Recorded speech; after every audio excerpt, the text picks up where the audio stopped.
सकता है कि किसी नेता का कत्ल हो जाए, कहीं राम मंदिर पे बम फट जाए। मैं इस सरकार की नीयत और इनकी हरकतों को जानता हूँ।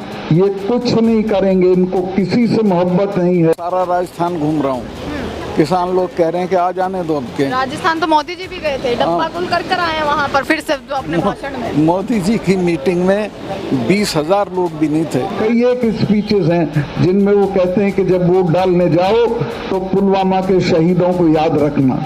तो पुलवामा के शहीदों को याद रख के आपने वोट ले लिए। रास्ता अनमेन्ड था, उसमें कोई उसको सैनिटाइज नहीं किया गया था, कोई उसके साथ ऐसी फोर्सेस नहीं थी जो उसकी रखवाली करती हों। और 8-10 मैं वहाँ गया हूँ, 8-10 वहाँ लिंक रोड मिलती हैं उस हाईवे पे, एक भी मैन नहीं थी। वहाँ जिप्सी होनी चाहिए। मैं अब जब हमारी फोर्स, चूंकि मैं इसमें लूप में नहीं था, this was between CRPF and home ministry. हमारी जब फोर्सेज जाती थी तो मैं सारा ट्रैफिक रुकवा देता था, उस दिन कोई नहीं जाता था, सिर्फ हमारी फोर्सेज जाती थी। तो अगर ये कर दिया गया होता तो ये नहीं रुकता। लेकिन एक भी जगह लिंक रोड मैन नहीं थी, किसी भी जगह कोई सरकारी जिप्सी नहीं थी रोकने के लिए। और एक तरह से मुझे लगता है कि ये तय था कि इनको मरवाई दिया जाए। खैर, बहुत बड़ी ट्रेजेडी हो गई और मैं काफी दुखी था। मुझसे जब पूछा चैनल वालों ने, 2-3 चैनल को मैंने कह भी दिया कि हमारी गलती से हुआ है। प्रधानमंत्री को मैं ढूंढता रहा, वो मुझे मिले नहीं। और जब मिले आफ्टरनून में तो मैंने उनको बताया कि ऐसे ऐसे हुआ और इसमें हमारी भी गलती है। तो उन्होंने छूटते ही कहा कि चुप रहो इस पे। मैं समझा शायद कोई जांच वांच कराएंगे। इसके बाद 1 घंटे बाद नेशनल सिक्योरिटी एडवाइजर का फोन आया। उन्होंने कहा, सतपाल भाई आप इस पे कुछ बोल दिए हो क्या? मैं कहाँ बोल दिया हूँ? कि नहीं, अब नहीं बोलना, अब चुप रहना है। मुझे नहीं पता था कि ये अब इसको पाकिस्तान के दहलीज पे डाल देंगे और इस पे चुनाव लड़ देंगे। और वही हुआ जो मेरा डर था।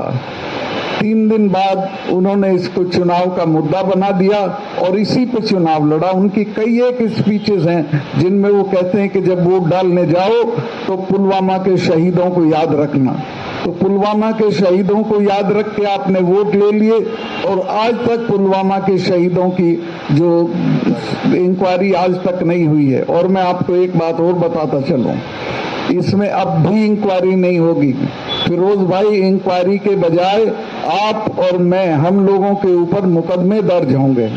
मैं इस सरकार की नीयत और इनकी हरकतों को जानता हूं। ये कुछ नहीं करेंगे, इनको किसी से मोहब्बत नहीं है और ये अपने हमारे जवानों के खून को जाया जाने देंगे और इनके काम आ सकेगा तो उसको काम में लेंगे। एक चीज और कह दूं, और वो ये कि ये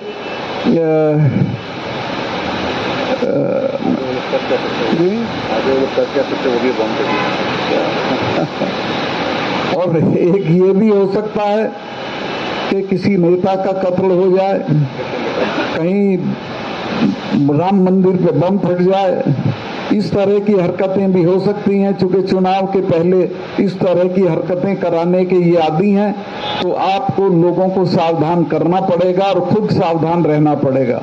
मैं बहुत लंबा नहीं बोलूंगा, इतना ही कहूंगा कि ये सिर्फ और सिर्फ हमारी गलतियों से, हमारी लापरवाही से इतने जवान शहीद हुए, जो एक ना माफ करने लायक अपराध सरकार के लेवल पे है। और इसमें सरकार को सजा दी जानी चाहिए और हम सब लोगों को सरकार को इसमें कटघरे में खड़ा करना चाहिए और सजा देनी चाहिए। बहुत बहुत शुक्रिया।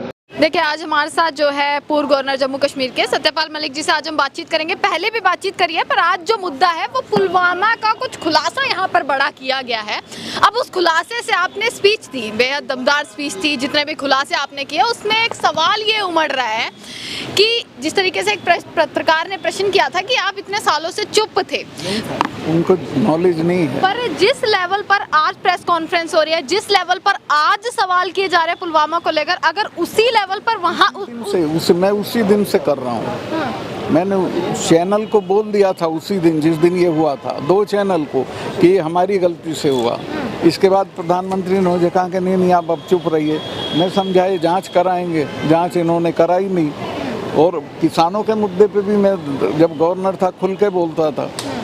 पर बार बार 2024 एक बड़ा सवाल ये उठ रहा है कि 2024 को लेकर जिस तरीके से बताया, हाँ ऐसा एक बड़ा अटैक हो सकता है, उम्मीद है ऐसी, ये इसीलिए की जा रही है कि उससे बचाव किया जा सके, या ये इसीलिए किया जा रहा है कि सीधा सीधा जो है इस सरकार को हटाना है या भाजपा को हटाना है? इस सरकार की, ये सरकार ऐसे काम कर सकती है जीतने के लिए, और करती रही है पास्ट में भी।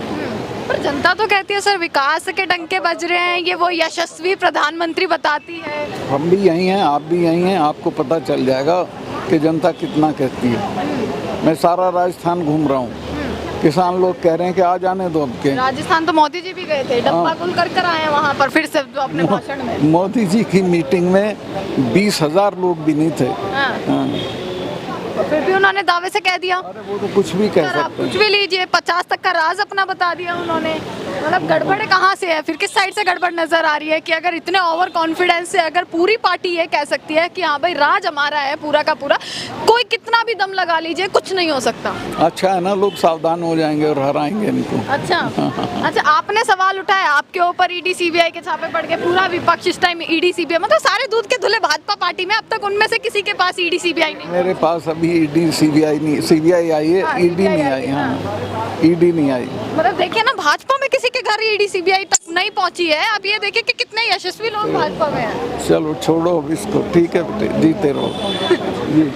चलिए, इसी के साथ देखिए सत्यपाल मलिक जी हमारे साथ मौजूद थे और तमाम सवाल किए हैं उनसे कि किस तरीके से जो है 2024 का चुनाव एक तरफ है, वहीं जो है खुलासे जो है वो लगातार किए जा रहे हैं, चाहे वो खुलासा पुलवामा को लेकर हो, पहले भी अटैक किया था और एक बार फिर से जो है वो सीधा सीधा निशाना साध दिया है पूरी भाजपा पर। इसी प्रकार की जो खबरें हैं वो आप तक पहुंचाते रहेंगे, देखते रहेगा सजग भारत। आपका बहुत बहुत शुक्रिया।